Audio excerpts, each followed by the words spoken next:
Assalamualaikum warahmatullahi wabarakatuh. Alhamdulillahi rabbil alamin. Wassalatu wassalamu ala asrafil anbiya'i wal mursalin Nabiyyina Muhammadin wa ala alihi wa ashabihi ajma'in. Amma ba'du. Kaum muslimin wal muslimat, ayuhal ikhwah wal akhwat yang kami hormati rahimani wa rahimakumullah. Alhamdulillah, yang pertama kita bersyukur kepada Allah Ta'ala atas limpahan nikmatnya yang begitu banyak kepada kita, sehingga kita masih mampu, masih bisa menunaikan atau melaksanakan aktivitas kita. Dan kita berharap semoga seluruh aktivitas kita merupakan aktivitas yang dicintai dan diridhoi oleh Allah Subhanahu wa Ta'ala, sehingga bisa bernilai ibadah yang pahalanya akan kita dapatkan pada yaumul qiyamah. Sholawat serta salam semoga senantiasa terlimpah kepada uswah kita, suri tauladan kita, Nabi Muhammad SAW beserta keluarganya, para sahabatnya, dan para pengikutnya sampai akhir zaman. Kaum muslimin wal muslimat, ayyuhal ikhwah wal akhwat yang kami hormati rahimani wa rahimakumullah.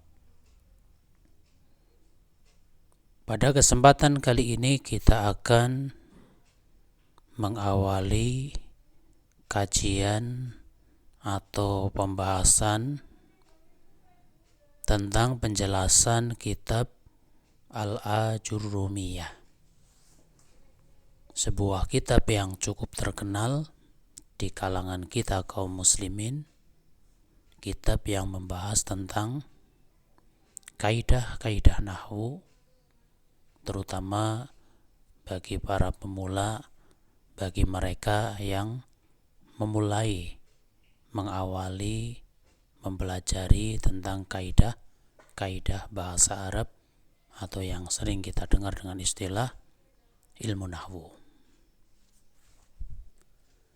Sebuah kitab yang ditulis atau buah karya dari seorang alim, yaitu Al-Imam As-Sunhaji, atau nama lengkapnya adalah Abu Abdillah Muhammad bin Muhammad bin Dawud As-Sunhaji, yang terkenal dengan sebutan Ibnu Ajurrum. Beliau dilahirkan pada tahun 672 Hijriah di negeri Maroko, ya, bilad Al-Maghrib atau negeri Maroko, 672 Masehi, dan meninggal pada tahun 723 Masehi, ya, sehingga beliau memiliki berapa tahun? Walahu ihda wa khamsuna sanah, yaitu memiliki 51 tahun, atau usianya adalah 51 tahun. Ya, akan tetapi meskipun usianya relatif belum begitu banyak, ya, dalam arti masih di angka 50-an, tapi memiliki karya-karya yang begitu banyak yang sangat bermanfaat bagi kita kaum muslimin. Ya, bahkan sampai hari ini, sampai detik ini, di belahan bumi manapun, ya, masih banyak yang mengkaji kitab-kitab beliau, ya, terutama kitab Al-Ajurrumiyah ini, yang di dalamnya beliau menjelaskan tentang dasar-dasar atau prinsip dasar yang berkaitan dengan kaidah-kaidah bahasa Arab atau berkaitan dengan ilmu nahwu. Dan kita berharap ya semoga kita diberi kemudahan di dalam mempelajari buku ini, mudah di dalam memahami, dan juga kita berharap semoga mudah pula di dalam menghafalkan. Ya, karena hafal terhadap matan dari kitab ini juga merupakan perkara yang sangat penting.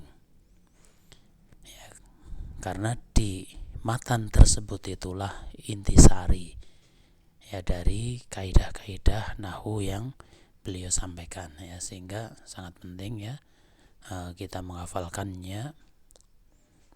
Dan di sini insyaallah kita akan menyampaikan secara berkala sedikit demi sedikit ya, matan per matan ya, kemudian kita terangkan secara ringkas yang semoga dengan penjelasan meskipun ringkas kita mengetahui apa maksud dari matan yang disampaikan oleh penulis. Kaum muslimin wal muslimat, ayyuhal ikhwah wal akhwat yang kami hormati rahimani wa rahimakumullah. Pada pertemuan pertama kali ini kita akan membahas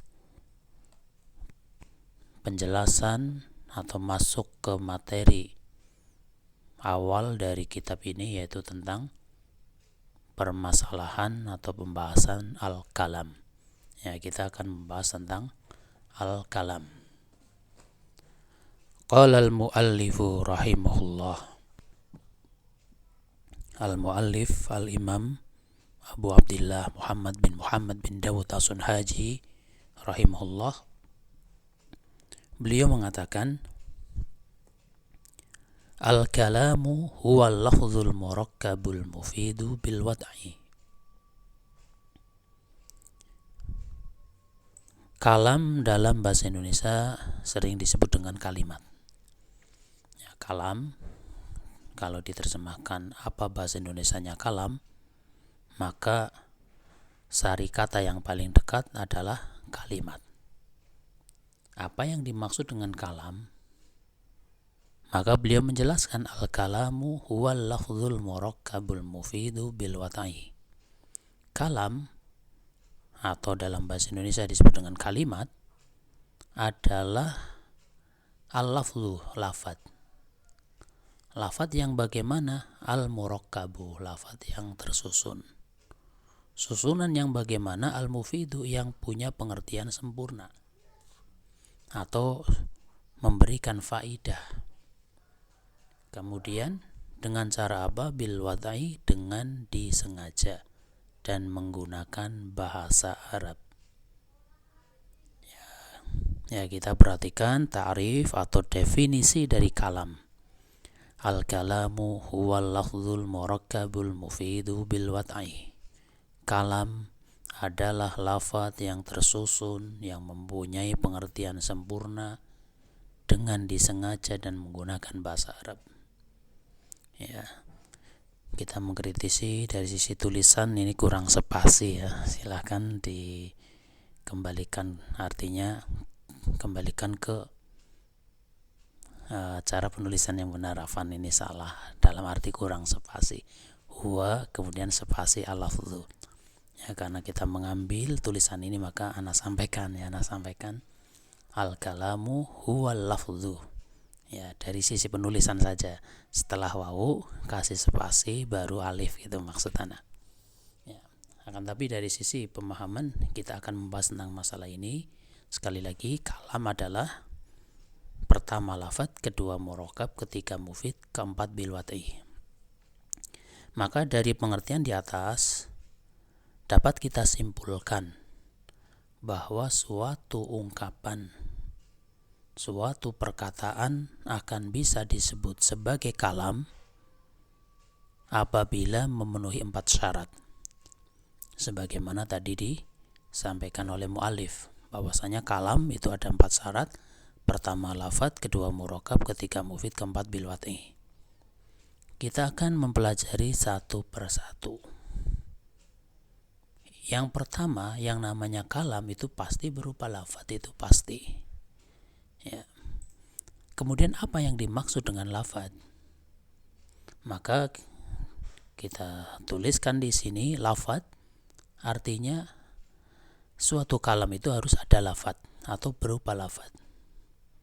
Dan yang dimaksud dengan lafadz adalah suara yang mengandung huruf hijaiyah. Apa maksudnya? Yaitu suara yang bisa ditulis dengan huruf hijaiyah.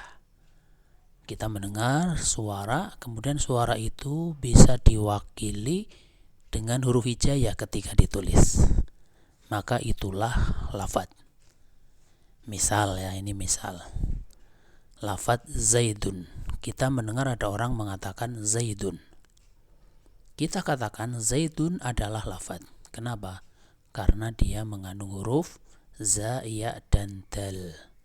Kalau ada orang mengatakan Zaidun, kita bisa menulis dengan 3 huruf ini, za, ya, dan dal. Maka kita katakan Zaidun adalah lafadz karena bisa ditulis dengan huruf hijaiyah. Contoh yang lain, misal ada orang mengatakan qoma. Ya, mengatakan apa? Qoma. Maka kita katakan qoma adalah lafadz. Ya, kenapa? Karena dia mengandung huruf qaf pertamanya, kedua alif, ini setelah qaf kan alif ya, panjang ini alif, dan yang ketiga mim. Ia mengandung huruf qaf, alif, dan mim. Maka qoma ini juga lafadz. Ya, jadi suara apapun kalau memang bisa ditulis dengan huruf hijaiyah maka dia disebut lafadz. Sebaliknya, suara apapun apabila tidak bisa ditulis dengan huruf hijaiyah maka tidak bisa disebut sebagai lafadz. Kalau tidak bisa disebut sebagai lafadz maka tidak bisa dikatakan atau dianggap sebagai kalam, karena syarat pertama saja sudah tidak memenuhi. Ya, misal suara ayam berkokok. Gimana suara ayam berkokok? Gimana? Ya, itulah ya, kita sering mendengar ada ayam berkokok. Ya, adapun maaf ya, mulut kita, lisan kita menirukan ayam berkokok, katanya suaranya kukuruyuk. Itu kan mulut kita, maaf ya, lisan kita. Tapi hakikatnya kan bukan itu. Atau suara gemericik air, atau suara detak jam misalnya, atau yang konkret misalnya ada suara seperti ini.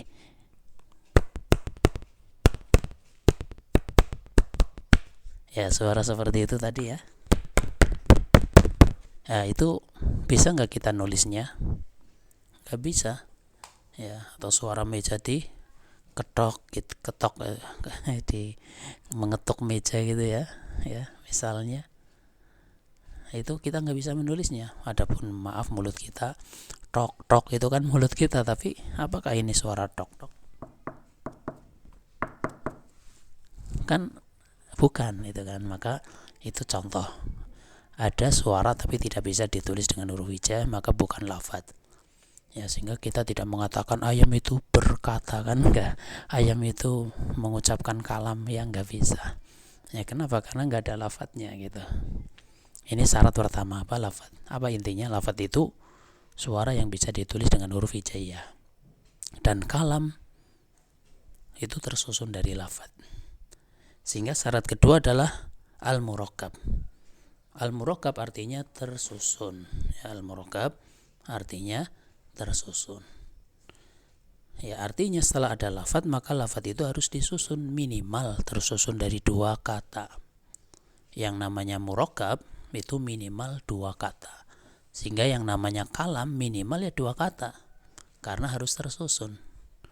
Ya, kalau tadi ada Zaidun, tadi ada qoma. Misal kita gabungkan menjadi qoma Zaidun. Zaid telah berdiri.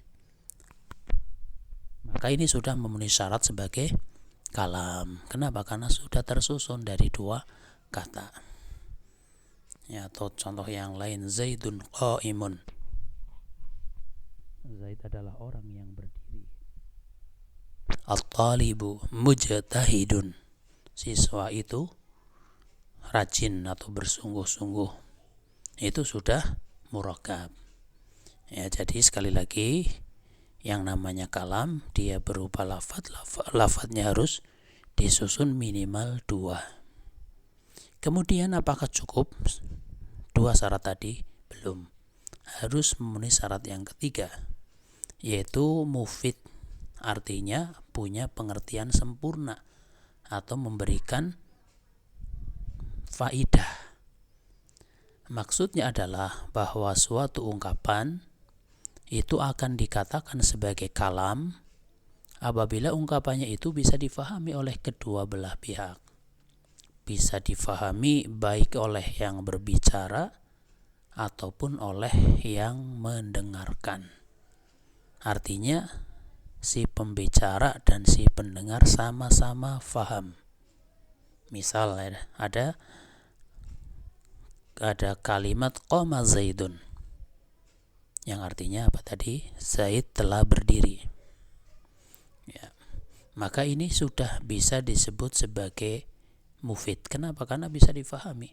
Ada perkataan Zaid telah berdiri, maka yang berbicara ya faham maksudnya, yang mendengar juga faham bahwasanya itu menunjukkan kabar tentang berdirinya si Zaid. Apabila ada ungkapan tersusun dari beberapa kata, tapi maksudnya itu tidak bisa difahami oleh yang mendengar, maka ia tidak bisa disebut sebagai kalam. Ya, meskipun sudah berupa lafadz, meskipun sudah murakkab atau tersusun, tapi ketika tidak bisa difahami, maka itu bukan kalam. Apa contohnya? Contohnya misalnya ini, in qama Zaidun, jika Zaid berdiri. Ada orang berkata jika Zaid berdiri, kemudian dia titik di situ ngomongnya.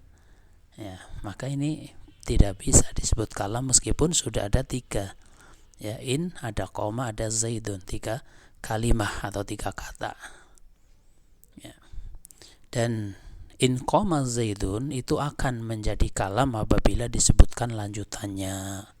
Misal qama Muhammadun, Muhammad juga berdiri, sehingga menjadi lengkapnya in qama Zaidun qama Muhammadun. In qama Zaidun qama Muhammadun. Jika Zaid berdiri, maka Muhammad juga berdiri. Ya, kalau berhentinya di sini di Muhammadunnya itu sudah bisa disebut sebagai kalam karena sudah bisa difahami. Ya, artinya sudah bisa disebut sebagai mufid, ya. Sudah bisa disebut sebagai mufid karena bisa difahami. Kita ulangi. Syarat pertama apa? Harus berupa lafadz. Lafadznya harus tersusun. Susunannya minimal 2 kata. Kemudian susunan itu harus mempunyai pengertian sempurna. Ya, bukan baru koma. Kalau dalam bahasa kita kan ada koma, ada titik, ya. Masih koma sudah berhenti, bukan di situ, ya. Tapi harus sudah lengkap. Itu. Kemudian syarat keempat adalah bil wad'i. Bil wad'i itu punya 2 makna. Pertama dengan disengaja, kedua dengan menggunakan bahasa Arab, kita gabungkan jadi 1. Bil wad'i itu artinya dengan disengaja dan menggunakan bahasa Arab. Sehingga ucapannya orang gila, maaf ya, ucapannya siapa? Orang gila. Kemudian orang yang mabuk. Orang gila itu kan hilang ingatan. Orang mabuk dia juga sudah tidak bisa berpikir secara sehat. Habis minum misalnya, ya naudzubillah, ya, kemudian mabuk. Kemudian dia berkata begini dan begitu, dan kalimatnya bisa difahami. Meskipun bisa difahami, itu bukan kalam. Orang yang mengigo, ya, atau orang tidur kemudian dia mengigo, biasanya ya yang di sebelahnya itu tahu maksudnya, ya, tapi tidak diambil pusing, ya. Misalnya tidur dengan temannya memaki-maki kita, Pak, tapi di luar kesadaran karena mengigo, ya udah, nggak usah diambil hati. Kenapa? Karena itu bukan kalam, gitu. Yaitu bukan kalimat atau bukan kalam karena dalam keadaan tidak sadar atau tidak dalam keadaan sengaja. Ya bahkan di dalam syariat agama kita sampai-sampai seseorang yang dia berkata tapi di luar kesadaran karena dalam batas sangat terlalu senang. Ada orang saking senangnya, terlalu senang karena menemukan kembali perbekalan safarnya, sampai-sampai dia kebalik ngomongnya. Ya harusnya Allahumma anta rabbi, maka kebalik Allahumma anta abdi wa ana rabbuk, ya, atau kebalikannya gitu. Na'udzubillah, ya Allah saya Tuhanmu, kamu hambaku. Na'udzubillah, ya kalau kalimat seperti itu diucapkan sepenuh hati, dari hati, na'udzubillah min dzalik, itu kalimat kekufuran, ya, kalimat kufur. Tapi karena orang tersebut dalam keadaan tidak sengaja atau di luar kesadaran karena saking terlalu bahagianya, maka dia tidak dihukumi kafir gitu. Wallahu alam. Ya, jadi bilwatngi sekali lagi maknanya apa? Dengan disengaja. Dan makna kedua menggunakan bahasa Arab. Demikian pula ucapannya orang ajam. Ya, siapa orang ajam? Ya seperti kita orang Indonesia, orang Inggris, Cina. Ajam itu istilah untuk selain Arab, itu namanya ajam. Ya, ucapannya orang ajam dan dia tidak menggunakan bahasa Arab, ya, bahasa Indonesia, Inggris, Cina dan sebagainya yang tidak pakai bahasa Arab, maka itu juga bukan kalam. Tapi meskipun orang ajam, kalau dia berbicara pakai bahasa Arab ya disebut kalam. Artinya ketika dia menggunakan bahasa negerinya sendiri, bukan bahasa Arab. Nah, ya sehingga itulah syarat-syarat apa? Kalam. Ya sekali lagi, sebuah perkataan akan disebut kalam apabila memenuhi 4 syarat ini. Pertama, al-lafzu harus berupa lafaz, yaitu suara yang bisa ditulis dengan huruf hijaiyah. Kemudian al-murakkabu, lafadznya harus tersusun minimal 2 kata. Kemudian al-mufidu, susunannya harus memiliki pengertian sempurna. Dan yang keempat, bil wad'i, yaitu dengan disengaja dan menggunakan bahasa Arab. Kaum muslimin wal muslimat, ayyuhal ikhwah wal akhwat yang kami hormati, rahimani wa rahimakumullah.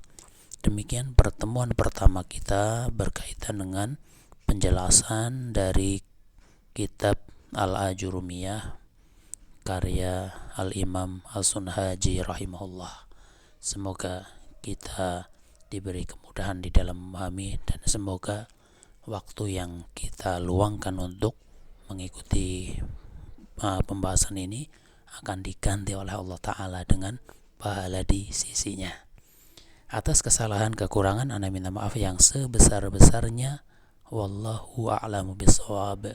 Subhanakallahumma wa bihamdika asyhadu an la ilaha illa anta astaghfiruka wa atubu ilaik. Wassalamualaikum warahmatullahi wabarakatuh.